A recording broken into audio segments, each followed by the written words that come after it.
अगर हमें समानता और एकता लानी है तो इस देश में हर नागरिक के लिए एक ही कानून होना चाहिए, चाहे किसी भी जाति या धर्म का हो। देश का कानून हर जाति और मजहब से ऊंचा होना चाहिए। छोटा छोटा हित चाहे कितना ही महत्वपूर्ण क्यों ना हो, बड़े हित को उसके लिए कुर्बान कभी नहीं किया जा सकता।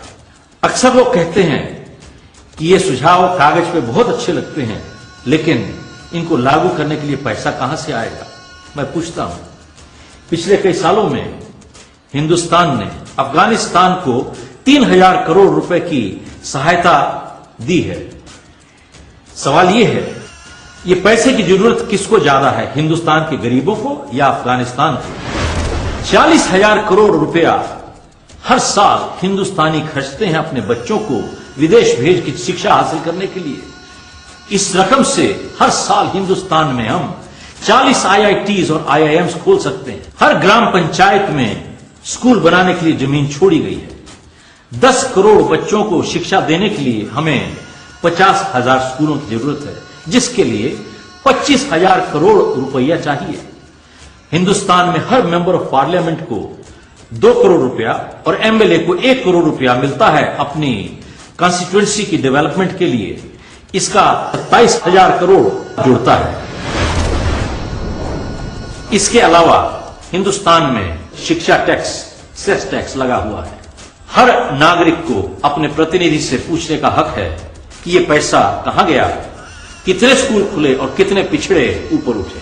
क्या एक BA की डिग्री हासिल करने से नौकरी मिल सकती है?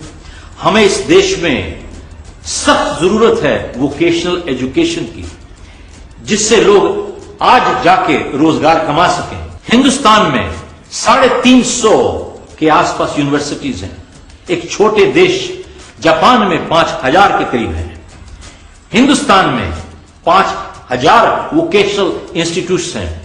चाइना में 5 लाख वोकेशनल इंस्टीट्यूट्स हैं। एक तरफ काबिल इंसान काम करने के लिए नहीं मिलते और दूसरी तरफ ट्रेनिंग ना होने की वजह से 30 करोड़ जनता को काम नहीं मिल पाता। आज तक मैंने किसी प्राइवेट सेक्टर की जॉब एप्लीकेशन पर जात का सवाल कहीं नहीं देखा जहां किसी की जात पूछी जाती है, लेकिन सरकारी हर फॉर्म के ऊपर और कुछ पूछे ना पूछे जात जरूर पूछते हैं।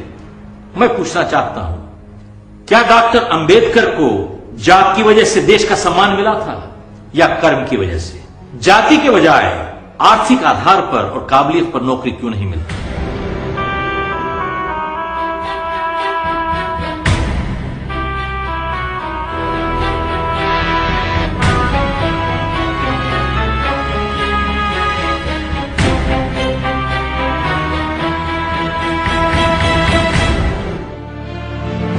अगर भारत को आज हमें एक राष्ट्र के रूप में देखना है तो हमें एक शपथ लेनी होगी। हम ना तो किसी की जात पूछेंगे, और अगर कोई हमसे हमारी जात पूछेगा तो यही कहेंगे हम हिंदुस्तानी हैं, इसके अलावा और कुछ नहीं। कोई भी अगर मुझे एप्लीकेशन भरनी हो और जात का सवाल आए तो उस पर यही लिखूंगा, मैं हिंदुस्तानी हूं। और अगर इसकी वजह से मेरी एप्लीकेशन रिजेक्ट होती है तो मैं शांतिपूर्वक इस देश में आंदोलन खड़ा करूंगा एकता के लिए। हम धर्म बदल सकते हैं, जात क्यों नहीं? इस देश में ना तो कोई बैकवर्ड है और ना ही फॉरवर्ड है। गरीब और अमीर जरूर हैं, लेकिन सारे देश में हम सब हिंदुस्तानी हैं। Yes, I'm proud to be an Indian. देश के लिए जान भी हाजिर है। मैं अकेला देश के लिए खड़ा हूँगा। If my country lives, my mother will live. हर नागरिक इंसाफ चाहता है, हैरात नहीं।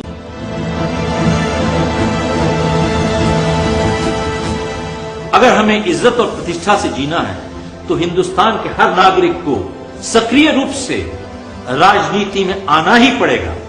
इसका यह मतलब नहीं है कि हर एक को टिकट लेकर इलेक्शन खड़े होना है या एक पार्टी ज्वाइन करनी है। इसका यह मतलब है कि हर नागरिक को अपने वोट की अहमियत समझनी चाहिए और उसका सही रूप से इस्तेमाल किया जाना चाहिए। जो लोग वोट करने नहीं जाते और अपने वोट की अहमियत नहीं समझते, उन्हें निंदा करने का कोई हक नहीं। हमें देश का हित अपने हित से ऊपर रखना ही पड़ेगा। हमें भगत सिंह, चंद्रशेखर आजाद और सरदार पटेल बनना ही पड़ेगा। हमें नेताजी सुभाष का नारा, जय हिंद का नारा दोबारा से लाना पड़ेगा। हमें गुड मॉर्निंग, नमस्ते छोड़ के जय हिंद की भावना दोबारा से जगानी है। हमें गुरु गोविंद सिंह जी की दिखाए हुए रास्ते पर दोबारा से चलना है। जुल्म करना पाप है और जुल्म सहना उससे भी बड़ा पाप। अगर दुनिया के नक्शे पर हमें एक हिंदुस्तान देखना है तो हमें इस सिद्धांत से जीना होगा, जाति छोड़ो और भारत जोड़ो। सर पे तिरंगे का जुनून नई क्रांति का अरमान है, होठों पे वंदे मातरम और दिल में हिंदुस्तान है। ना जाति है ना धर्म है ना वर्ग की पहचान है, कुदरत की ही रचना है तू, कुछ है तो बस इंसान है। दोष किसको देंगे क्या, हम खुद ही जिम्मेदार हैं। चुपचाप देखे जुल्म जो वो देश के गद्दार हैं। काम वतन के ना आए खून नहीं वो पानी है, जो माँ की आन ना रख पाए वो कैसा हिंदुस्तानी है। माटी है ये बलिदानों की, इसका न अब अपमान हो। जागो पुकारे अब वतन जागा, जागो अगर इंसान हो। ये संदेश उन जिम्मेदार नागरिकों के लिए है जिनकी आत्मा शायद सोई हुई है लेकिन अभी मरी नहीं। अगर आप 200 साल इंतजार करना चाहते हैं, आप ही को मुबारक। मैं नहीं करना चाहता। अब या तो देश बदल जाएगा या मैं बदल जाऊंगा, और अब मैं बदलने को तैयार नहीं हूं। अब तो देश को ही बदलना पड़ेगा।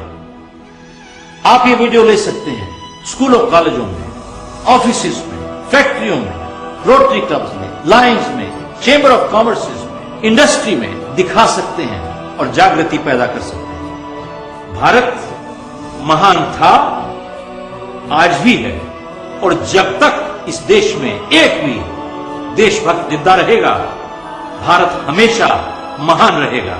जय Hind. Being Indian is my identity and I'm proud of it. I hope you are too. Jai Hind. जय हिंद।